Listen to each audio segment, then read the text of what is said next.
Hello everyone, इस video में हम class 9th mathematics chapter 8 quadrilateral से मिड पॉइंट थ्योरम को करेंगे। मिड पॉइंट थ्योरम क्या है? The line segment joining the mid points of any two sides of a triangle is parallel to the third side and equal to half of it. किसी भी triangle की दो mid points, दो sides के mid points को join किया जाए तो वो जो लाइन सेगमेंट है थर्ड साइड के हाफ है और उसके पैरेलल भी है।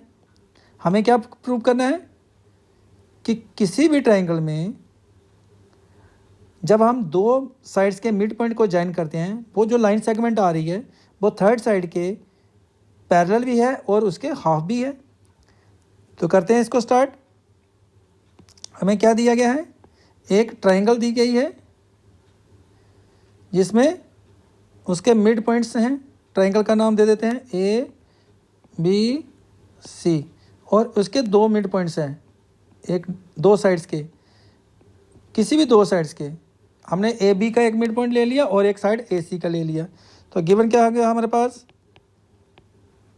गिवन आ गया ये ट्राइंगल ए बी सी जो हमें गिवन में दिया है, in which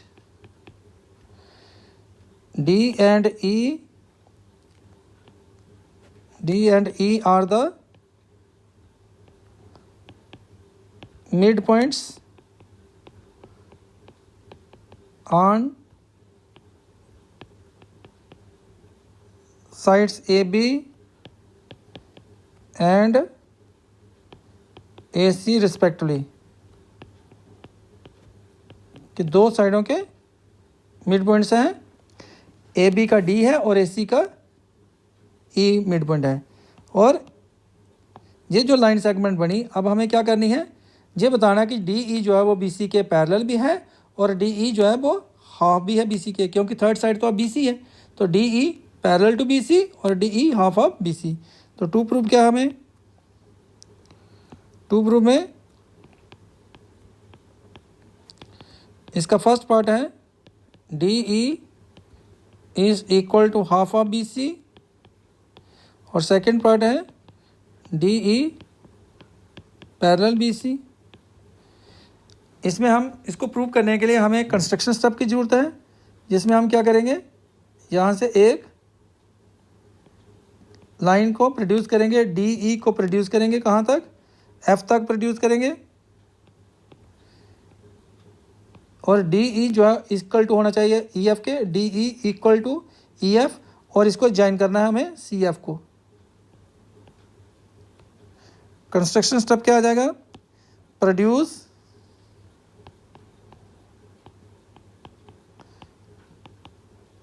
D E to F, D E to F such that D E is equal to E F and join कर दो इसको सी एफ को, ज्वाइन भी कर दो।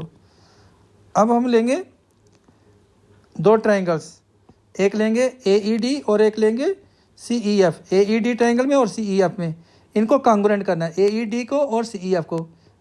इसका नंबर 1 दे दो, एंगल 2 दे दो और जहाँ पे एंगल 3 और ये एंगल 4 दे दो। अब प्रूफ में in triangle A E D and triangle C E F, ये दो ट्राइंगल ले लेते हैं ए ई डी और सी एफ। इनको कॉन्ग्रुएंट करने के लिए एंगल 1 जो है वो एंगल 2 के इक्वल है। 3 पार्ट्स चाहिए हमें। एक हमें पता है भाई वर्टिकली अपोजिट एंगल्स है, ये इक्वल होगा A E is equal to C E, J भी इक्वल है क्योंकि ई जो है वो E is the mid point of A C का मिड पॉइंट है ये जो गिवन में है। अगर ये ई जो है मिड पॉइंट है ए सी का तो इससे क्या होगा? ए ई जो है वो ई सी के इक्वल होगा। इसमें इन ट्राइंगल्स के अंदर दो पार्ट हो गया अभी, angle 1 is equal to angle 2 और A E is equal to E C. ये जो ट्राइंगल है इसके अंदर दो पार्ट्स इक्वल हैं, 1 और एंगल 2, एक ए E is equal to C ई, क्योंकि ए ई जो सी ई के इसलिए इक्वल है क्योंकि ई इसका मिड पॉइंट है। और एक कंस्ट्रक्शन स्टेप में D E is equal to E F, जो हमने इसका किया हुआ है कंस्ट्रक्शन में, डी ई को प्रोड्यूस किया था ई एफ तक, ताकि डी ई और ई एफ इक्वल हो। तो इसको हम आगे लिख लेते हैं नेक्स्ट पार्ट में, D E is equal to E F जा गया बाय कंस्ट्रक्शन, कंस्ट्रक्शन में हमने किया हुआ है इसको। इससे ट्रायंगल जो है, ट्रायंगल ए ई डी किसके कॉन्ग्रुएंट होगी, triangle A E D congruent होगी सी ई एफ के। यहाँ पे ए ई डी ट्रायंगल जो है वो सी ई एफ के कॉन्ग्रुएंट होगी। किस रूल के अकॉर्डिंग कॉन्ग्रुएंट हुई, क्योंकि हमने जो साइड यूज़ की, एंगल यूज़ किया, और जो साइड एंगल साइड से एस ए एस रूल के अकॉर्डिंग जो ट्रायंगल कॉन्ग्रुएंट होगी। देयरफॉर इससे क्या होगा कि जो एंगल 3 है वो एंगल 4 के इक्वल होगा, क्योंकि सी पी सी टी है। लेकिन 3 और 4 कौन सा एंगल है, ये तो अल्टरनेट इंटीरियर एंगल हो गया। बट दीज आर, अगर हम 3 और 4 को देखते हैं एंगल को, तो 3 और 4 अगर इक्वल आ रहा है सी पी सी टी से, तो इससे क्या हुआ कि जो ए बी साइड है वो सी ई के पैरेलल होगी। But these are alternate interior angles, therefore A D जो है वो किसके पैरेलल हो जाएगी, सी एफ के। अगर ए डी सी एफ के पैरेलल, तो इसका मीनिंग ये होगा कि जो डी बी है, जो A D parallel C F का meaning A B parallel C F, और इसको हम ऐसा भी लिख सकते हैं कि D B parallel C F हो जाएगा। इसको नंबर दे देते हैं हम फर्स्ट। देखें यहाँ पे हमारे पास A D parallel C F हुआ, तो इसका मीनिंग, इसको हम ऐसा भी कर सकते हैं A B parallel C F, A B parallel C F. जब A B parallel C F, तो इसका मीनिंग क्या हो गया कि डी बी जो है वो एफ सी के पैरेलल है, जहाँ सी एफ के पैरेलल है। इसको हमने नंबर दे दिया, फर्स्ट दे दिया। हम इसको ऐसा भी लिख सकते हैं D B parallel F C, इसको एफ सी भी लिख सकते हो आप, नंबर फर्स्ट दे दिया हमने। अब जो ट्रायंगल कॉन्ग्रुएंट की, उसके अकॉर्डिंग ए डी जो है वो किसके इक्वल होगा, सी एफ के। आल्सो ए डी जो है वो इक्वल टू भी सी एफ है, क्योंकि जे सी पी सी टी है, ट्रायंगल हमने कॉन्ग्रुएंट की हुई है। लेकिन आपके पास ए डी जो है वो डी बी के इक्वल दिया हुआ है, वो गिवन में है, क्योंकि जो डी था वो मिड पॉइंट है, D is the mid point of A B का मिड पॉइंट है। देयरफॉर इससे क्या होगा कि जो ए डी अगर सी एफ के इक्वल है और जो ए डी है वो डी बी के भी इक्वल है, तो इससे क्या होगा, डी बी जो है वो किसके इक्वल आ जाएगा, सी एफ के। इसको नंबर सेकंड दे देते हैं। अब हमारे पास क्या हो गया, जो डी बी है वो सी एफ के भी इक्वल आ रहा है, डी बी पैरेलल भी आ रहा है ना, D B parallel F C जो फर्स्ट में किया, D B equal to C F. इस क्वाड्रिलेटरल की अपोजिट साइड्स क्या आ रही हैं, इक्वल हुई फर्स्ट और सेकंड से, और पैरेलल हुई। फ्रॉम फर्स्ट एंड सेकंड क्या हो जाएगा, ये पैरेललोग्राम हो जाएगी। फ्रॉम फर्स्ट एंड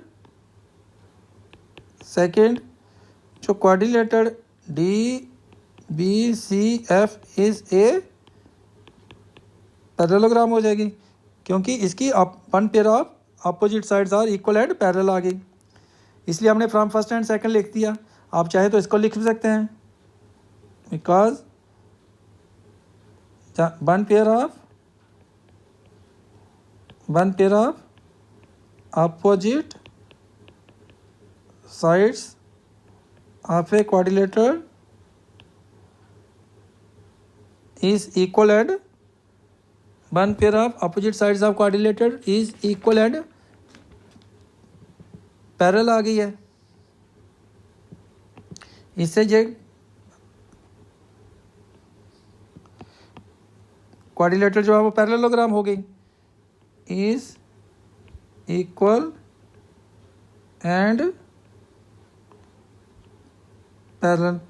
तो quadrilateral DBCF is a parallelogram. अब अगर ये पैरेललोग्राम है तो इससे क्या होगा कि जो हमारे पास DBCF है वो क्या पैरेललोग्राम है, तो इससे क्या होगा DF जो है वो किसकी इक्वल होगी, BC के, और DF किसके पैरेलल होगी, BC के भी। इसको लिखेंगे हम देयरफॉर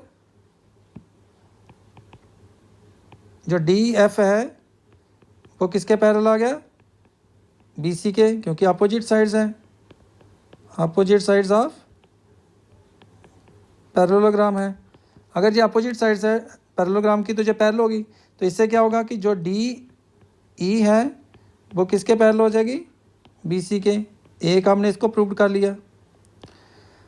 अब नेक्स्ट हमें जो है हाफ करना, पैरेलल हो गई जो DE है वो पैरेलल हमने प्रूव कर ली BC के। ये हमने सेकंड पार्ट को प्रूव कर लिया या फर्स्ट पार्ट को प्रूव कर लिया। अभी लिखेंगे हम इसको। अब हमारे पास क्या है कि सेकंड जो हमने प्रूव करना है, एक पार्ट हमने प्रूव कर लिया, दो पार्ट करने हैं। एक में हमने कर लिया पैरेलल DE पैरेलल BC। अब हमें करना है DE is equal to half of BC। तो उसके लिए हम क्या करेंगे कि जो हमारे पास DF है वो इक्वल टू है BC के, क्योंकि ये भी हमने अपोजिट साइड्स ऑफ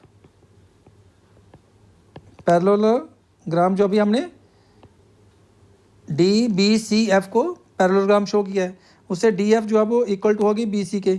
लेकिन जो DF है उसके दो पार्ट हमारे पास DE प्लस EF, तो ये किसके इक्वल हो गया, BC के। और बाई कंस्ट्रक्शन हमने किया था DE और EF को कितना लिया हुआ है, जो DE और EF है वो सेम है, इज़ इक्वल टू BC, क्योंकि जो DE है वो EF के इक्वल है जो कंस्ट्रक्शन में हमने लिया था। Twice DE is equal to BC। इससे क्या हो जाएगा, DE जो है वो 1/2 BC हो जाएगा। ये भी प्रूव्ड हो गया। अब हमने क्या कर लिया कि जो फर्स्ट पार्ट था, पार्ट फर्स्ट जो था DE is equal to 1/2 BC proved हो गया। हैंस इसको हैंस कर लें, हैंस पार्ट फर्स्ट प्रूव्ड। अब पार्ट सेकंड DE जो पैरेलल है BC के वो भी प्रूव्ड हो गया। तो ये मिड पॉइंट थ्योरम को हमने प्रूव किया, जिसमें क्या था कि अगर किसी भी ट्रायंगल के दो मिड पॉइंट्स, किसी भी ट्रायंगल के दो साइड्स के मिड पॉइंट को ज्वाइन करके जो लाइन सेगमेंट आती है वो थर्ड साइड के पैरेलल होती है और हाफ ऑफ इट होती है। तो students, thank you for watching this video. I hope you have understand this. आपको ये पूरा तरीके से समझ आ गई होगी। इस वीडियो को लाइक करें, सब्सक्राइब करें, चैनल को सब्सक्राइब करें और कमेंट करें।